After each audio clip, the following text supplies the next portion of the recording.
Hello and welcome to this very special conversation. We are at the Iranian embassy in New Delhi, and with me is the Iranian ambassador to India, Ambassador Iraj Elahi. Welcome to Firstpost. Thank you. We've seen the developments over the past few weeks and the past few days, and the situation has escalated in West Asia. First of all, how are you doing, and what is the sense that you get from back home? First of all, I would like to thank you, your program, yourself, for giving me this opportunity to talk to your viewers. In Iran, we do feel happiness and sadness, We are happy because Iran has reacted. Iranian people are happy because Iranian military forces have reacted to the aggression of the Zionist regime, assassination of Haniyeh inside Iran, in the territory of Iran, and assassination of Secretary General of Hezbollah, who is a close and valuable friends of Iran, and a military advisor of Iran in Lebanon. And on the other hand, we are feeling sadness because of the continuation of the massacre which is going on in Gaza, and the intention of Israel to invade south of Lebanon. So there is a combination of happiness and sadness, but not concern regarding the situation. We do not have any concern regarding the situation. On Tuesday, some 180 missiles were fired from Iran to Israel. As of now, we have confirmation of one death, one casualty, a Palestinian. Israel claims that it was successful in shooting down most of what you fired, but your military has said that 90% of the missiles hit their target. It's hard to verify where the truth lies, but would you say that the Israeli defenses, would you say that the Iron Dome failed this time? Most of the Western media, especially Israeli media, and CNN and allied of Israel, try to censor the real consequences and result of these launches, these strikes. If you have followed the neutral media such as Al Jazeera or other media. Al Jazeera is neutral? Al Jazeera has covered the situation of Gaza and Palestine very well. Regarding, in comparing to other media, Al Jazeera is covering the issue and condition of the region, especially Gaza and Palestine, very good. There is no doubt that its political approach is something else, but the coverage of what happened there is really valuable and appreciable. I myself appreciate Al Jazeera for its good coverage. So if you follow the coverage of Al Jazeera and other media, you can see the explosion of strikes in different parts of Israel, or we call it occupied territory of Israel. So I think the reaction of Netanyahu itself shows and proves the extent and excel of the painful strike, to which extent the strike was painful for Israel. And even the response or reaction of United States showed that the strikes were serious and had serious damages on Israel. No, but what is your assessment? According to our assessment, the Iron Dome failed to intercept most part of our missiles. Okay, Iran has also said that this strike was in self-defense. Yeah. But we have seen pictures, we've seen reports that some of them fell in parking lots, in civilian areas. How is striking a parking lot self-defense? The censorship in Israel does not allow the media to cover the reality of the result of this operation. If Israel claimed that we have struck residential okay, let the media to go and cover and take picture, and at the same time let them to cover and take picture from the parking of tanks and military ammunition, military vehicles which were damaged by this. So we believe that, and according to our assessment, it was a good operation, good and successful operation. Are you saying, Ambassador, that civilian areas were not struck? You know, it's natural. It is natural that, you know, sometimes a missile will diverge from its target. But we mainly, despite of Israel, which is targeting hospital, schools, residential tents, and camps of refugee, we just targeted military and intelligence centers of Israel. If a residential or a civil center, civil area was hit by our strike, it was unintentionally. Israel is talking about retaliation, and there is a lot of buzz about them striking or possibly thinking about striking nuclear installations, nuclear facilities in Iran, and oil installations. What happens if they actually carry out this threat?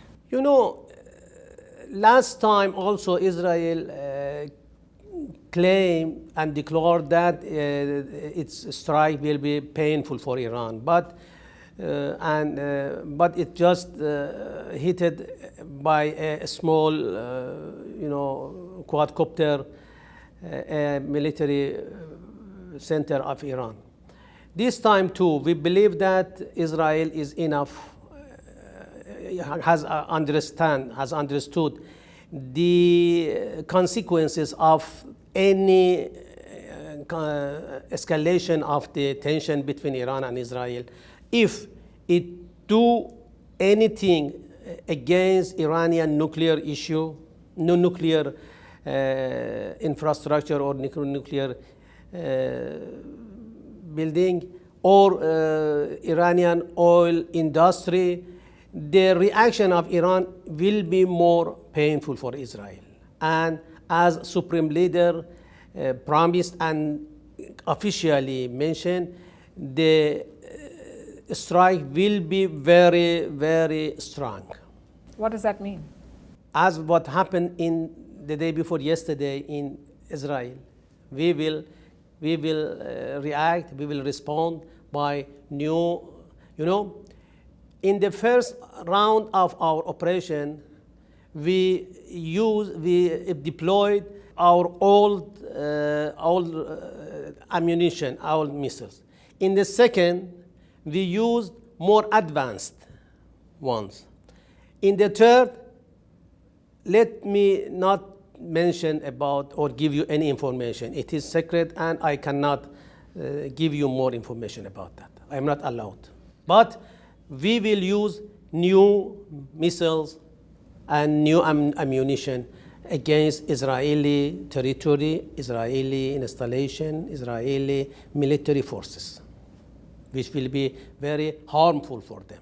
Israel's allies have been advising and drawing red lines. US President Biden has done it on multiple occasions in the past. He said, don't go into Rafah, don't target civilians, and so on and so forth. And we've seen what has happened. Now he said that nuclear facilities in Iran should not be targeted. But Israel is going to take the final call on what they want to do. Do you think that irrespective of Israel's actions, they will continue to have American support? Principally, Israel cannot do anything without support and without help of United States. The establishment of Israel has done by the support of United States and England. You can count the number of United Nations Security Council resolution which was vetoed by United States. Even till now, despite of the massacre, ongoing massacre in the Gaza, United States has vetoed and has not allowed any resolution against Israel to be issued. So we do not believe on United States. We believe that United States, the real face of United States is behind this political or official position. No one can.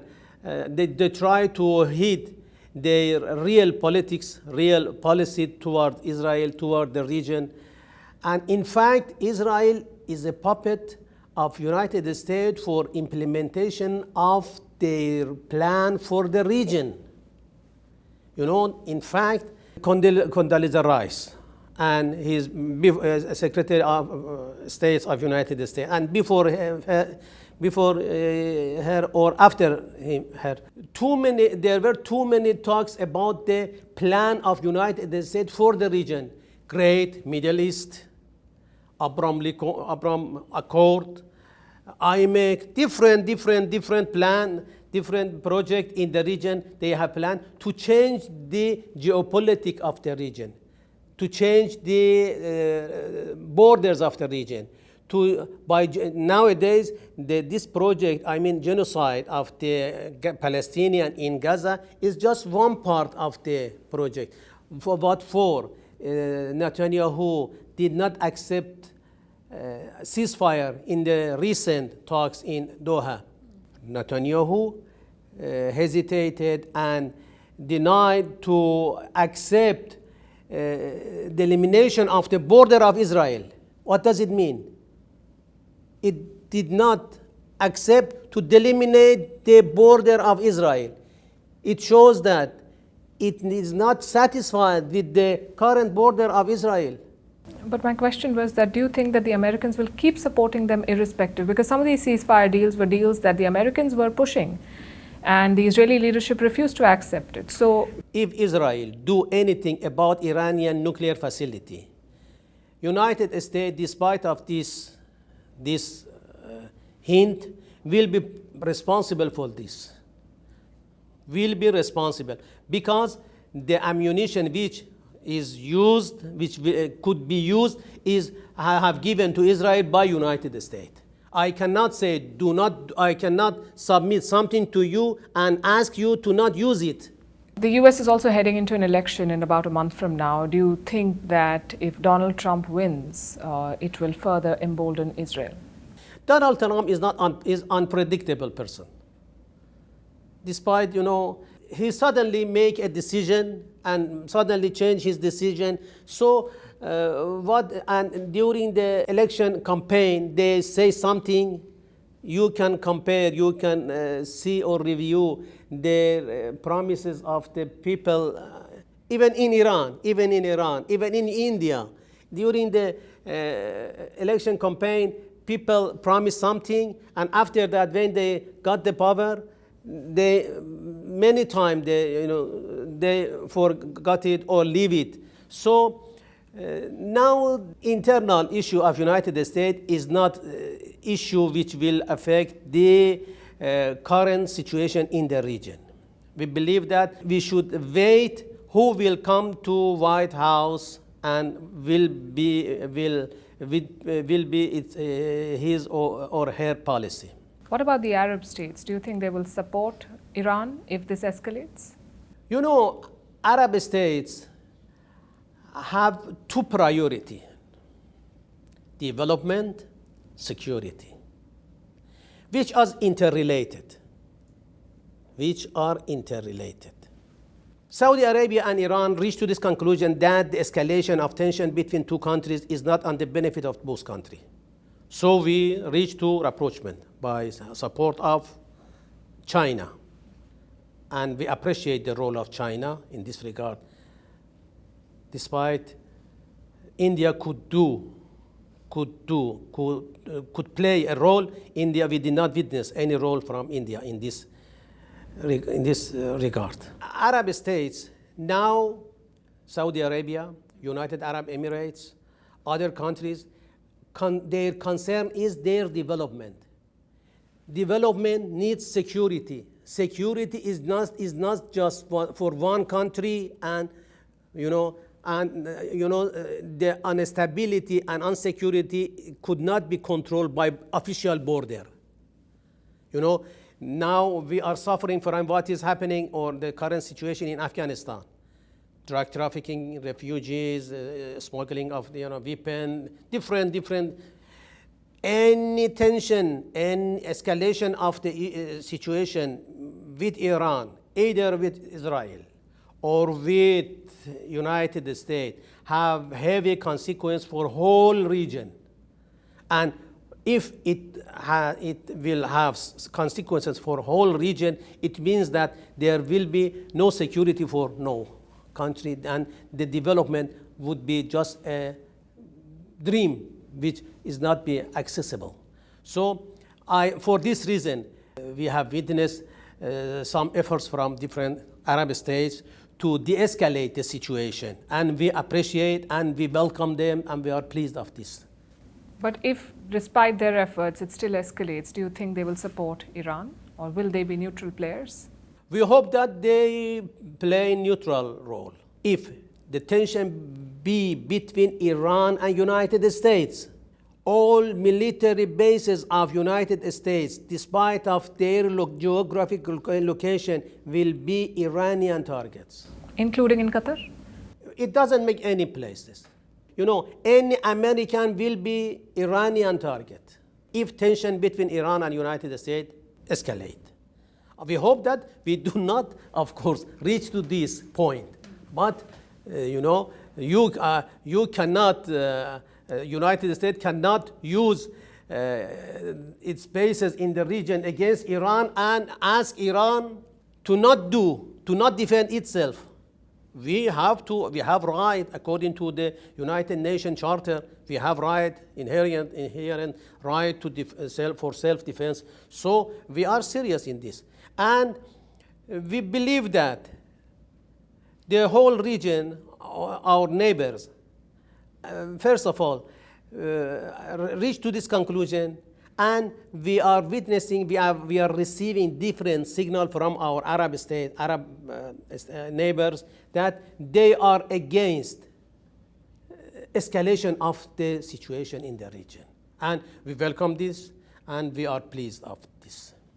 What has been your conversation with New Delhi in this regard? Because India has very clearly said that there is no place for terrorism. At the same time, India has also raised concerns about war tactics being employed in Gaza, the humanitarian situation that is evolving. India is calling for peace. What is Tehran's conversation with New Delhi in this regard? What has it been like? We did not have any discussion regarding the Gaza issue with India, frankly. And we hope that we could, we hope that we had such this dialogue, because India is an influential country in the world and has good and close relation with Israel and could use its influence. This is one point. Second point is that... Sorry, but why didn't you have the conversation if you think you should have had it? We did not feel such this readiness. We just witnessed or heard some official position, official stance from high-ranking Indian authorities. Another issue is that we believe that Hamas is not terrorist. Hamas is a resistance group. What they did on October 7th was not a terror attack? It was not terror attack. It What was sort of a attack military was it? operation. To kill civilians? It was a military operation. What for? If you look at the problem in India, thank you for giving me this opportunity to talk to your audience. Unfortunately, many Indians are not aware of the history of the region. They are just following the media, which is what the media, West media and mainstream media are releasing. Again, so let me continue, just please.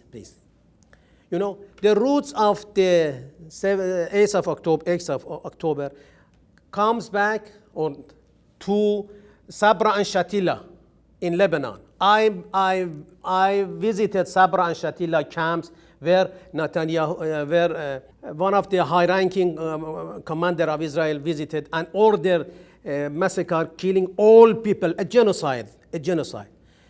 You know, resistance, according to international law, is accepted. It's not, if you compare the operation of Hamas with the partisans of Yugoslavia during the Second War, with the partisans of different countries in Europe, you cannot call them terrorists. They were partisans, they were resistance group to defend their territory.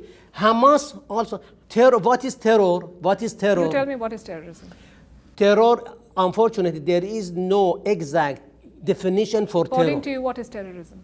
What is terrorism? Terror means making horror to the people. By anything. So do you think what happened on October 7th, and I get your argument, but I think it doesn't help. How far in history are we going to go? How far in history are we going to go to say where did it start, irrespective of what the history has been like? To attack a music festival and to kill civilians who were unarmed and unprepared for something like this. Have you ever been in Israel? Of course. All of settlers in Israel are well-skilled military forces. All of them have a special code. All of them have a special code. They have a special code and they are member of military services. I am not, let me say and explain, clarify that. I am not defending 8th of October, but calling it a terrorist, calling it just terror and ignoring the background of this will So what sort of attack do you call it? Pardon? You're saying it's not a terror attack. What sort of attack was it? It was a military operation by a resistance group, which their homeland is occupied. They are defending themselves, as in Lebanon, Hezbollah. Do you know that some parts of Lebanon now is under the occupation of Israel? I served in Lebanon. Gajar village, Mazar Shab'a, which Shab'a farms are under occupation of Israel. No one talk about this. And they are claiming and they are criticizing and they are tagging Hezbollah as a terrorist group. What for? Hezbollah is a political group. Just like Taliban is now a political group. I think we can agree to disagree. No, please. Hezbollah, what do you mean by political party? Hezbollah is a political party. In Lebanon, there are Shia, there are Sunni, there are Christian Maroni, there are Druze, four main ethnics. All of them have party. Because of the weakness of the central government of Lebanon, all these groups have their own military wing, military branch to defend themselves. Hezbollah is a party. It has members in the parliament of Lebanon. 13 members of parliament are members of Hezbollah. 3 members of the cabinet minister of Lebanon are members of Hezbollah. So how do you, Hezbollah has a military branch to defend itself, to defend Shia group, to defend the territory. For this reason, there is a word, a sentence, or a saying in Lebanon, golden triangle. Jaish means army, Shab means nation, Muqawamah means Hezbollah. You are tagging Hezbollah a terrorist group? Yes, they killed 12 children in a football field recently. We can agree to disagree with all due respect, Ambassador. I would still say that the October 7th attack by Hamas was a terrorist attack, and we're going down a rabbit hole. The limited point... This is a narration, unfortunately, the narratives which is spread in the media in India is misinforming people. And You cannot blame everything on narrative. People see things for what they are, and two wrongs do not make a right. If the Israeli side cover all the events in the Gaza, even in the Gaza, not Israel, not in Lebanon. People are the films was released that people are watching. They are walking. They were struck by drone by Israeli. Family was targeted. Isn't it terrorist? Do two wrongs make a right? If Israel is doing something wrong, then the other side killing civilians and killing children does not make it okay. That is the limited point that I'm making. Why don't you criticize Israel? I do criticize Israel. Why don't use your? I question Israel's Why tactics. don't you use your influence to stop Israel from repeating this? How can I stop Israel? The United States is not being able to stop Israel. My job is to tell what's happening on the ground and to do So in this case, the word sorry, and please, the word could be a jungle. Anyone can do whatever it wants. Somebody should. You at first you asked me why Iran has launched missile. We launched missile to deter Israel. You said that. Do you have any consultation with India? You know, the definition of terrorism in India and in Iran differs. We believe that Hezbollah is not a terrorist group. Of course, India, we appreciate that India did not tag Hezbollah as a group, as a terrorist group. So was the killing of Ismail Haniya a terrorist attack in Tehran? Wasn't it? I'm asking you. And if it was a terrorist attack, why did you not respond then? We respond. After all these weeks?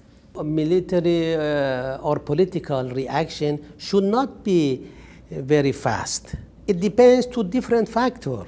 We mentioned that we will do our plan at the correct time. But at the same time, we wanted to do our operation, but we received some message from United States that there is a negotiation for ceasefire. Please hesitate, and we did not want it to destroy this process of to reach into a ceasefire in the Gaza. So we waited, and we did not. But when we witnessed that Netanyahu is not somebody who is going to accept ceasefire, we implemented our plan. So the message of United States was the main reason for our delay. Do you think it made Iran look weak? You may call it restraint. Yeah. Your critics may see it as weakness. Everybody can conclude from the situation whatever it wants. He wants. Somebody may interpret Iranian position as a weakness of Iran.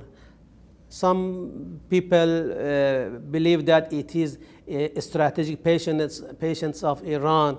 Somebody believe that Iran may have another strategy. But you know, Israel, we do not consider Israel as a big player, as an important player in the region. Without support of United States, even in the first round of our missile attack, most part of our missiles were intercepted by United States and some Arab states. There were, let me explain for you, there were 5 circles of defense. The last one inside Israel was Iron Dome. F-35. The fact is they have those circles and you don't. And that is what matters in war. We don't have? No, you don't have American support. We do not have, yeah. So that's what I'm saying. So it gives them an edge. You say that you do not think that Israel is a big enough problem or a threat without the United States, but they're not without the United States. They're with the United States. So in the event of a war, they present a big challenge to the hostility of United States with Iran is nothing new. For after the victorious of Iranian revolution, we felt We felt by our heart the hostility and brutality of United States. United States have attacked Iran by militarily, encouraged Saddam to invade Iran and occupied most part of Iran, and we bloodily liberated our territory. United States imposed brutal and terrorist sanction against Iran. Even they do not give us essential medicine to Iranian children. The hostility of United States is nothing new. So you want to conclude that this war is between Iran and United States? No, I'm just saying that Israel, along with the United States and the other allies, poses a difficult challenge, especially at a time, do you think that the Iranian economy is ready to bankroll a full-fledged war? Iranian economy is resilient. Iranian economy. Nowadays we are despite India is not purchasing Iranian oil, we are selling approximately 2 million barrels per day. We are selling our oil, we are importing our needs, we are manufacturing our needs. So Iranian economy is resilient. Your question shows a miscalculation of those who are behind these events.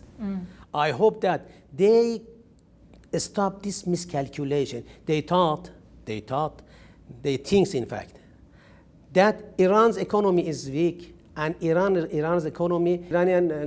administration is not able to manage the situation, so it will restrain and do not react as it should react. But we prove that, first of all, we are resilient. According to our calculation, we are resilient. We are, despite of sanction, we launched our domestic satellite. You have heard about it, and I don't know whether you had any report about it. We have reached to self-sufficiency in the military or defense. Now, there are too many arguments about the support of Iran for Russia. I am not accepting this, but there are too many arguments about this. It shows the power of Iran. Iranian economy, Iranian geography, Iranian people are able to defend itself. We defend Iran during the imposed war 8 years, Soviet Union, United States, all European countries, all Arab states were supporting Saddam during imposed war. We were not at this level of economy. We were not at this level of science and technology. We were not at this level of readiness. We could defend ourselves, and we are ready to defend ourselves. So I hope that they correct this miscalculation, and because this miscalculation may lead to massacre for not only for Iran, but for whole region and for the United States. Do you have Russia's support? The role of Russia is complicated. The role of Russia in this case, the most minority, the big minority of Israel is Russian Slavians. Those who have immigrated from Russia so Russia, regarding the tension between Iran and Israel, Russia cannot play any role, or will not. At least we do not expect any role or support from Russia. Did Tehran keep Moscow in the loop before striking on Tuesday? I am not aware of this. What about China? What role do you see for China? Do you see China in your camp if this situation develops? Because we've seen the Chinese also working with the Israelis, especially trying to sort of strike peace with the Palestinians. And Israel, by the way, says that China is making a mistake there. Where do you bracket China? China's priority is economy now. Still China is rising and is advancing United States in different fields of technology and economy. Till now, we did not witness any efficient or practical proposal from China regarding the tension regarding Gaza or Palestine or Israel. Besides this, China has good relation with Israel too. So do you count it among your friends? Friendship and hostility is not something, it's a binary 0 and 1. It could be in some cases you are friend, in some cases you have different idea, in some cases you are competitors, in some cases you may stand against each other. So China generally is our friend. Economically is our friend. Politically is our friend. But Chinese policy toward Middle East is very complicated. Right. Let me misuse this opportunity. Since the beginning of my tenure in India, I mentioned and explicitly said that Iran has a balanced approach toward Asia. We want to have a balanced relation with China and India.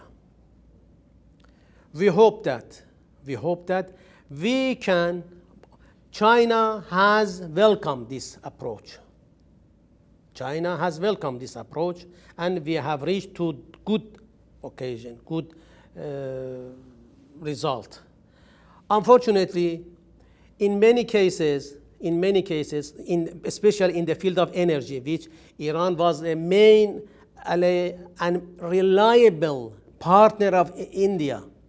You know, Iran, the main specific of Iran is that Iran is a reliable partner for its partner, economically, politically, militarily. We proved that Iran is a reliable partner. Politically, I'm not sure.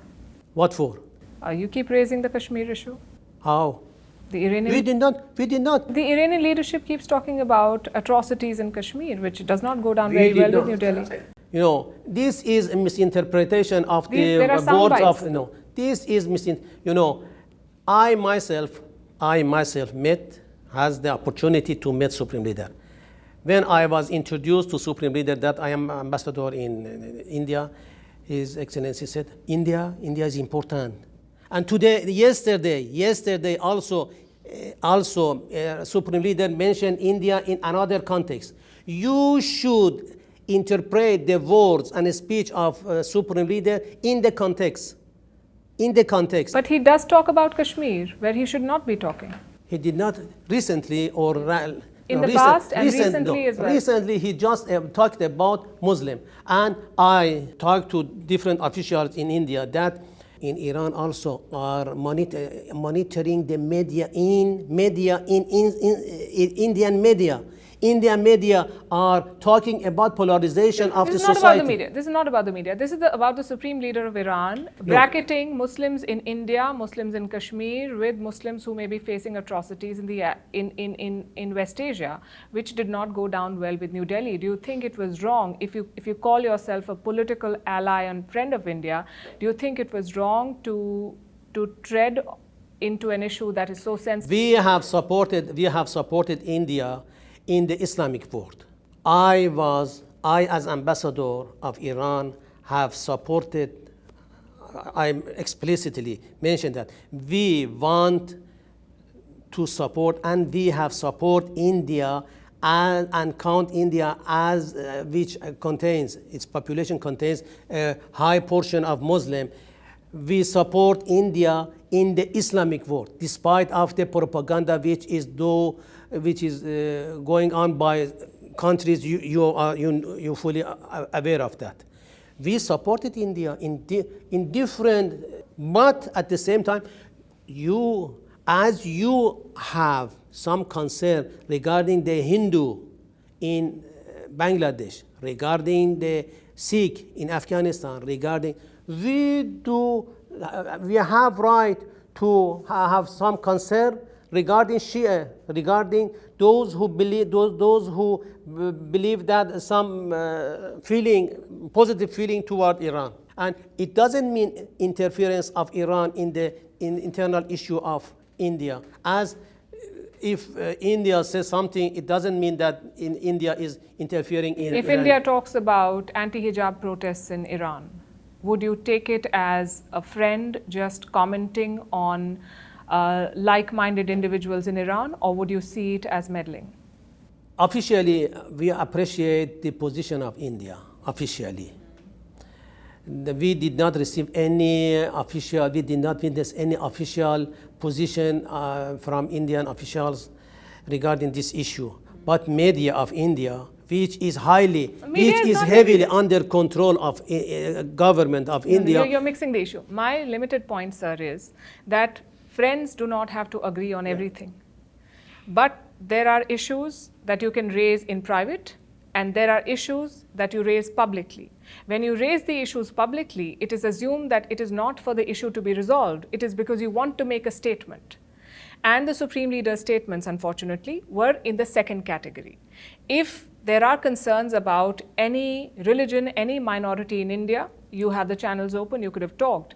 The only reason why I'm asking you this is because you say that India, at some level you feel that India may have wronged you by not buying oil and so on, but there are differences, there are issues. There are differences. Yes, and so maybe raising Kashmir in the manner that it was raised was not the best decision. It was at the level of Supreme Leader. Supreme Leader is the high-ranking man in Iran, as PM Modi called 8th of October a terrorist operation, terrorist act. Yeah. Yes, but Modi is an elected leader. Nonetheless, my last question. Supreme Leader also is elected leader. You know, please, please, please, do not misinform your audience. Supreme Leader of Iran is elected by people indirectly, as PM Modi is elected indirectly.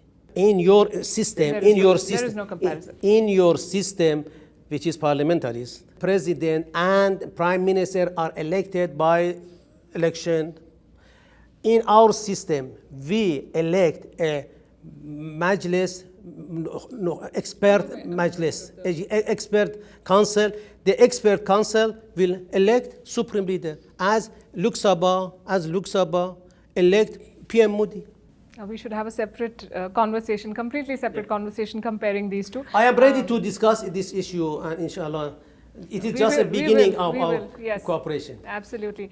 Right now we know that the situation is complicated, but when the dust settles, wherever this goes, do you think it will force Tehran to relook at its nuclear ambitions, nuclear program? Because we know that in the recent statement at the United Nations General Assembly, there was an outreach from Iran's side. But with the way things are going, do you think that Iran will consider pursuing a bomb? You know, our doctrine, nuclear doctrine, having a nuclear weapon has no place. We officially mentioned this, and we are committed to this doctrine. We believe that we do have enough instrument to deter Israel threat, either nuclear threat or conventional threat. So in the region, the only country which has a nuclear weapon is Israel. So we are able to deter its threat with conventional arms. Final question. A few days back, Prime Minister Netanyahu addressed the people of Iran, and he talked about or hinted at regime change. We've seen that he's also talked about retaliation for the Tuesday strikes. What do you think is Israel's end goal? Where do you think it'll end? Netanyahu, it is better to reverse the question. You know, let's think about the regime change in Israel. You know, Netanyahu has hijacked the people of Israel, hijacked the state of Israel, hijacked the whole region, hijacked United States by continuation of this war, by this war. So I hope that, and I believe that it is not too far, that this war will lead to the collapse of coalition in the Israel. That is what they're trying to achieve. Now, what is their aim? Where do you think they will stop? Now, the demonstration inside Israel proved that they are not supporting Netanyahu. No, actually his popularity ratings have gone up since the attack on After the assassination of Supreme Secretary General of Hezbollah. And after now, the new assessment needed after the strike of Iran. When you reach to when you succeed, your popularity increase. When you fail, the failure will decrease your popularity. Now, if it's better to assess, to ask people of Israel now, after the strike of Iran, are they still supporting Netanyahu? Are they supporting continuation of war? Are they supporting escalation of the tension between Israel and its neighbors? I think now the situation has changed. Okay, we'll wait for the poll to come out, and clearly there are. Of course, the poll is not reliable. Unfortunately, manipulation of the polling and data and misinforming, it's a regular thing in the. At least we have experienced it for a long time. I think I'll leave it at that. The situation is still evolving, but you've answered all the questions put to you. Thank you very much for your time and for sharing your thoughts with us, Ambassador. Thank you for giving me this opportunity. I always respect you, respect your program, and I follow your program, which is comprehensive and to the point. I accepted your request for interview because I believe that you raise and you discuss issue on time. And now it is time to discuss about the tension between Iran and Israel. Thank you for giving me this opportunity.